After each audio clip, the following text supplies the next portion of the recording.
Every now and then, I just get really aware of the fact that there are like 8 clocks in this room. It's really weird. Hey team, how are we? I hope you're good. Don't forget to feed the fish, and water the plant, and take your medication, and brush your teeth. Why is there a saying about remembering to clean behind your ears? Don't get me wrong, do that, should you wish, but I haven't ever found that the place behind my ear is particularly dirty. If anything, the saying should be more like, don't forget to clean your tummy button, because that can be nasty. How does it smell so weird? What a good start. Hello everyone. In a shocking turn of events, recently I found myself early to a flight. Obviously what I did with my spare time at the airport is I wandered around duty free looking at plushy sea creatures. There were loads of toys, and my sister likes the sea, generally. Like little Beanie Baby style type things. They all had a tag, you know, like here's the little plushy sea creature's price, and here's the little plushy sea creature's Twitter bio, essentially, is what it is. I expected it to be some kind of creative name, like something cute and adorable and collectible, like a little pun on whatever the animal was or whatever, but in actual fact, it turned out to just be pretty much the kind of thing that me and my sisters would name stuff when we were little. For context, okay, this little guy is someone who I've had since I was really small, and his name is Teddy. Other guests to childhood magic shows and tea parties included Piggy, Sheepy, Moosey, Dog. People thought I was unoriginal, but I mean, here we have Starry, the starfish, Ollie, the octopus, Clowny, the clownfish, and Swimmy, the seahorse. I ended up buying my sister Ray, the Ray. Surely someone on that marketing team could have done better than that. Like, Rachel.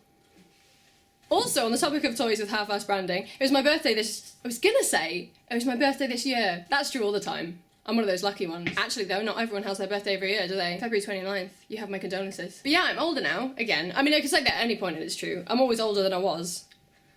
Don't dwell on that. I'm 22 now. That's the alright age, innit? It's more than 21, less than 23. You get used to it. For the majority of my life, my friends have always been slightly older than me, which means that by the time I reach any particular age, everyone's just sort of done with it. Like all the excitement about turning 16, 18, 21. I was like, geez, hurry up, we did that ages ago. Over the past few years, I have very excitedly sung Taylor Swift's 22 to anyone that applied for. Lo and behold, I turned 22 and nothing. What is the point? I even, throughout the day, just started humming it at people myself, but nobody really knew what I was doing. Although in fairness, that did turn out to be because 90% of my friends don't actually know how old I am. There's so many ages, and there's so many songs that apply to different ages. Nobody likes you when you're 23. Maybe they thought I was 23. That's why no one would sing at me. Among other really lovely presents, 2 of the things that I got were these. They have wheels.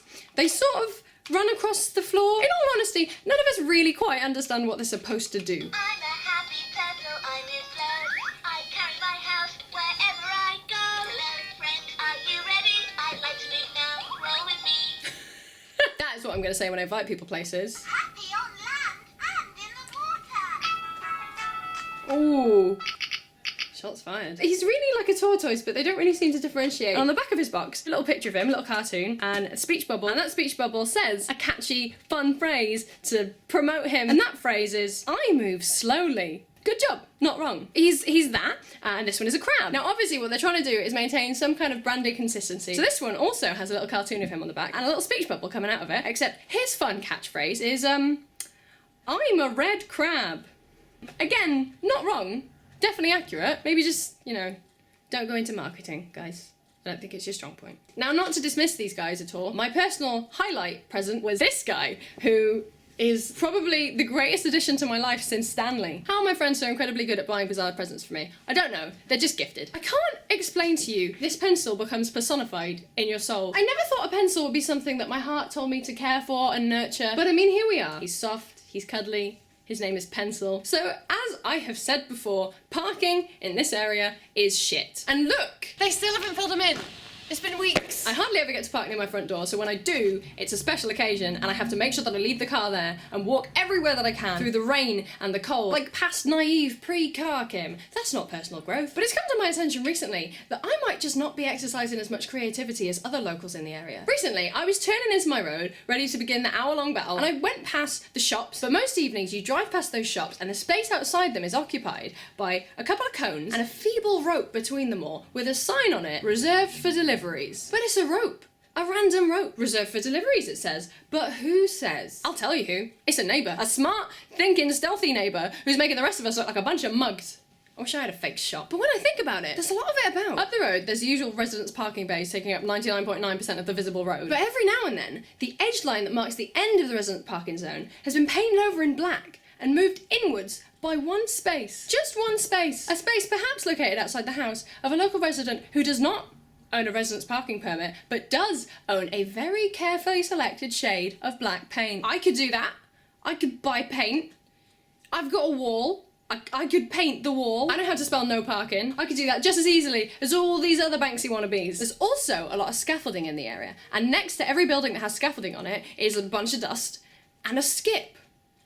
Is it a skip? Or is it a fake fold-up skip that its owner packs away and shuffles into the house whenever they arrive home wanting to park at its location? But it gets worse. The other day, I was trying to park on one of the roads parallel to this one, and halfway down the road, I saw a gap in the cars. Excitedly, I sped off, pulled up next to it, but instead of an exciting available parking space when I got there, the first thing that caught my eye was in fact a phone post next to it. You know, like wooden pole, super tall, phone line shooting into it at the top. You know, essentially a tree, like a really neat tree with phone lines instead of leaves.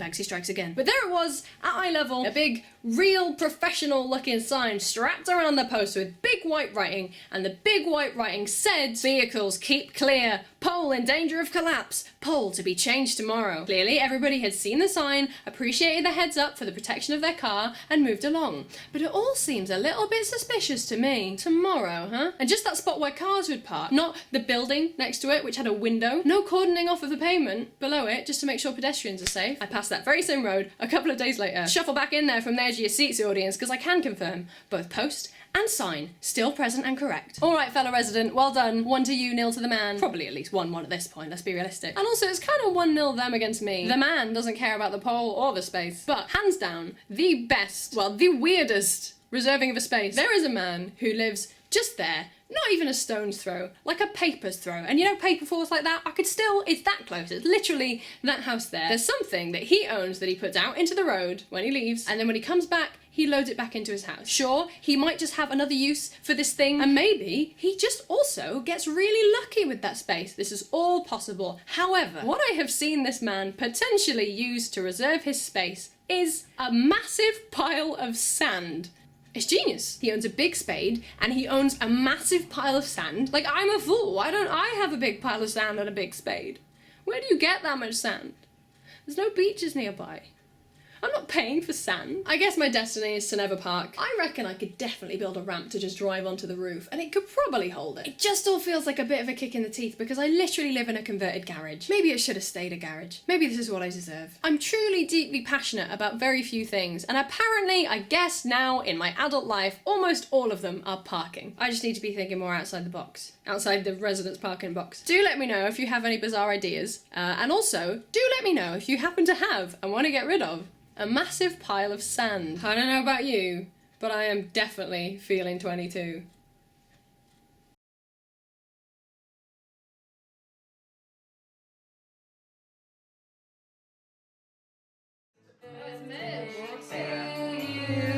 It's